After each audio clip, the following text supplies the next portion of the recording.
पन्नगे च सुरेन्द्रे च कौशिके पाद संस्पृशि निर्विशेष मनस्काय श्री वीरस्वामिने नमः। श्रद्धेय मंत्री मुनिश्री,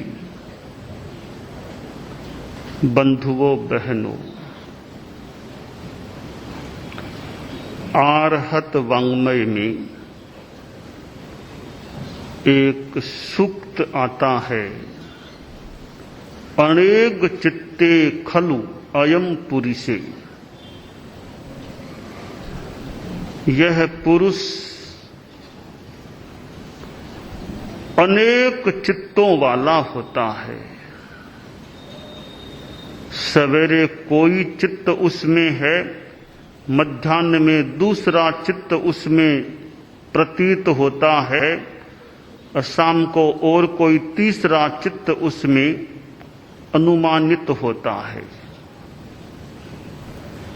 यानी आदमी के भीतर विभिन्न भाव होते हैं।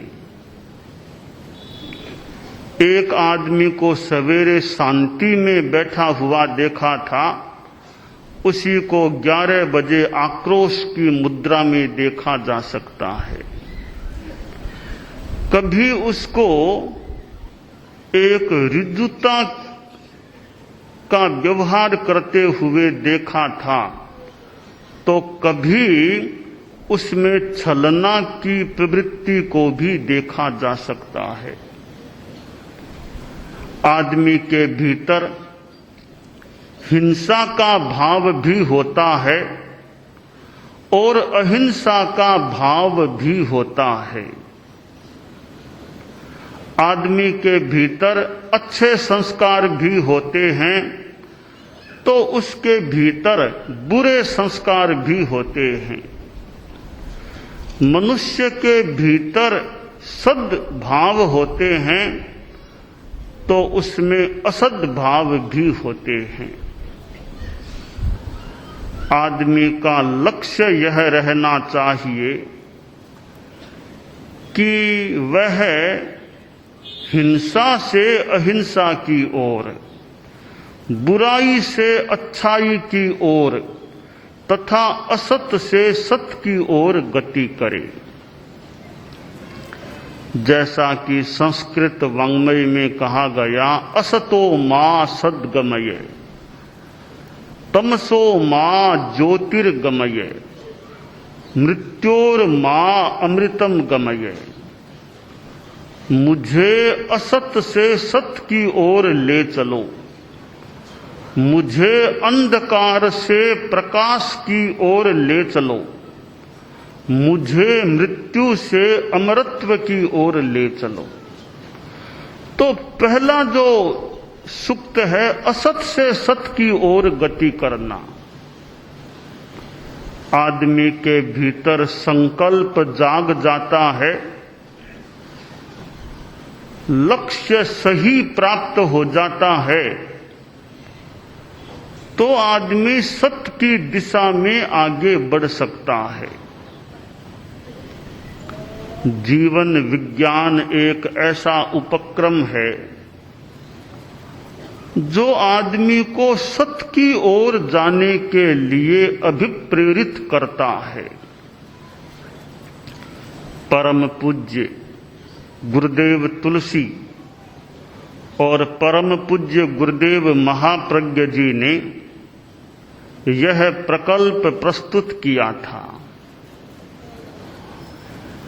और आदमी के निर्माण का प्रयास चल रहा था, यानी आदमी को अच्छा बनाने का प्रयास हो रहा था। तो चिंतन आया, हम बड़े बड़े लोगों को अच्छा बना देंगे और बाल पीढ़ी अगर फिर खराब होती जाएगी, फिर उसको अच्छा बनाएंगे बड़ा होने के बाद। यह तो एक जो अनवस्था नाम का दोष, अनवस्था की स्थिति बन जाएगी। नयों बड़ों को ठीक करो, फिर नई पीढ़ी खराब हो जाए, फिर उसको ठीक करो। तो क्यों नहीं प्रारंभ से ही अच्छे संस्कार दे दिए जाएं। ये संस्कार का जो जगत है, जैन दर्शन का मंतव्य है कि आदमी पीछे से लेकर आता है। संस्कार इसी जन्म के नहीं, संस्कारों का बहुत बड़ा भंडार तो हम पीछे से लेकर के आते हैं, पिछले जन्मों से लेकर के आते हैं। तो संस्कार निर्माण हो। मुझे जानकारी दी गई कि आज का वक्तव्य का विषय है व्यक्तित्व निर्माण का आधार जीवन विज्ञान, कि आदमी का व्यक्तित्व कैसे अच्छा बने। और व्यक्तित्व बहुत महत्वपूर्ण चीज है। व्यक्तित्व के अनेक आयाम हैं।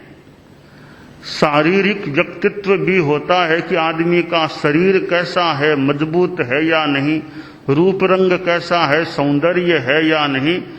एक शारीरिक पर्सनैलिटी व्यक्तित्व का भी थोड़ा महत्व है। हालांकि मैं रूप रंग को ज्यादा महत्व नहीं देता। मेरा मंतव्य है आदमी के जीवन में गुण अच्छे होने चाहिए।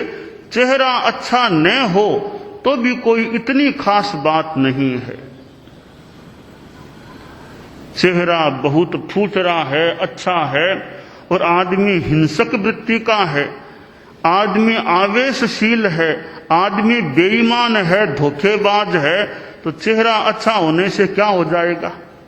चेहरा थोड़ा कम अच्छा भी है, परंतु आदमी विनम्र है, आदमी ईमानदार है, आदमी सद्भावना संपन्न है, तो चेहरा अच्छा न होने पर भी उसका व्यक्तित्व तो महान है। शारीरिक व्यक्तित्व का तो यह अर्थ लेना चाहिए कि शरीर स्वस्थ है या नहीं।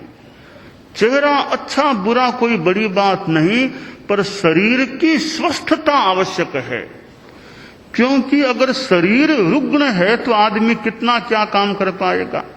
छोटी मोटी बीमारी कभी हो जाए खास बात नहीं, पर बड़ी कोई समस्या शरीर में है तो वह आदमी तो अच्छा कार्य भी कितना कर पाएगा, क्योंकि शरीर उसका सहयोगी नहीं है।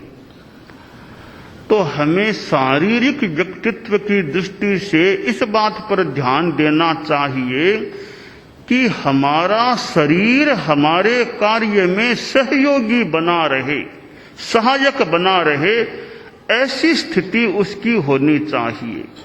आदमी कुछ प्रतिकूलता भी झेल सके, आदमी अच्छा श्रम कर सके, आदमी भागदौड़ कर सके, ऐसा मजबूत शरीर हमारा होना चाहिए।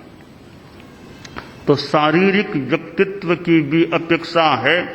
और जीवन विज्ञान में आसन प्राणायाम आदि का क्रम, योगा का क्रम चलता है, तो वह शारीरिक व्यक्तित्व को अच्छा बनाने में बड़ा सहायक बन सकता है। आदमी का वाचिक व्यक्तित्व भी अच्छा होना चाहिए। आदमी बोलता कैसे है, बोलना भी एक कला है, एक व्यक्तित्व का आयाम है।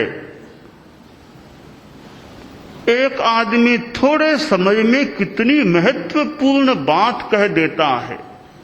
10 मिनट भी बोलता है और बहुत सारपूर्ण बात कह देता है।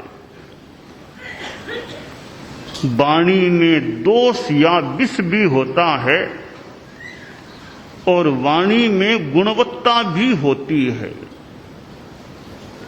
संस्कृत साहित्य में कहा गया या वाङ्मय में कहा गया कि वाणी के 2 विष होते हैं, गौरव गिरह पल्लव नार्थ लाघवे।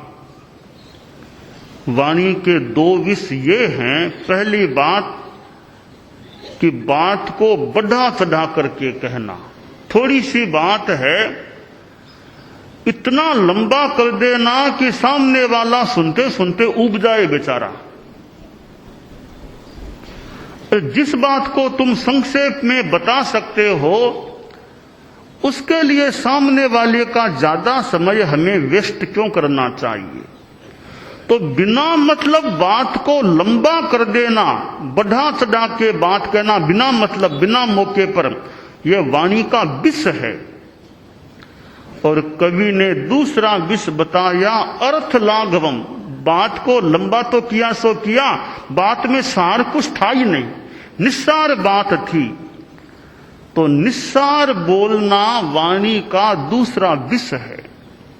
आगे कवि ने कहा, यानी वाग्मिता कैसे आए, आदमी अच्छा वक्ता, अच्छा वाग्मी, अच्छा वार्ताकार कैसे बन सकता है, यानी वाणी के गुण क्या हो सकते हैं।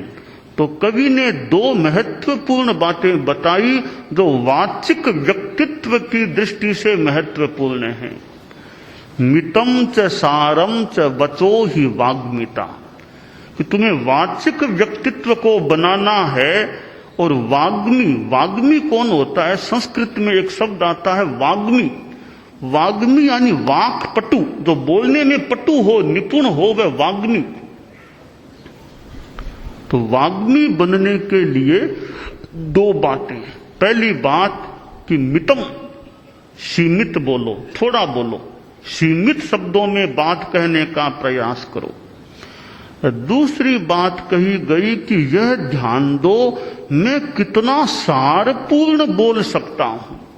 थोड़ा बोलो और सारपूर्ण बोलो, यह अभ्यास करो तो तुम वाग्मी बन जाओगे, लोग तुम्हें सुनना चाहेंगे।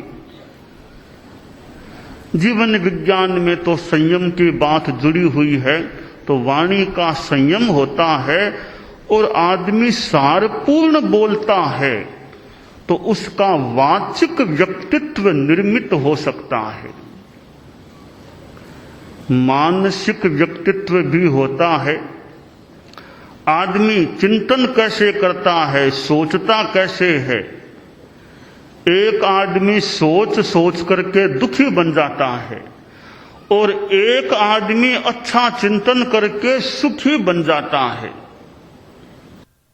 फिलहाल वक्त हुआ है छोटे से ब्रेक का, कहीं जाइएगा नहीं। ब्रेक के बाद भी महाश्रमा जी के प्रवचन जारी रहेंगे।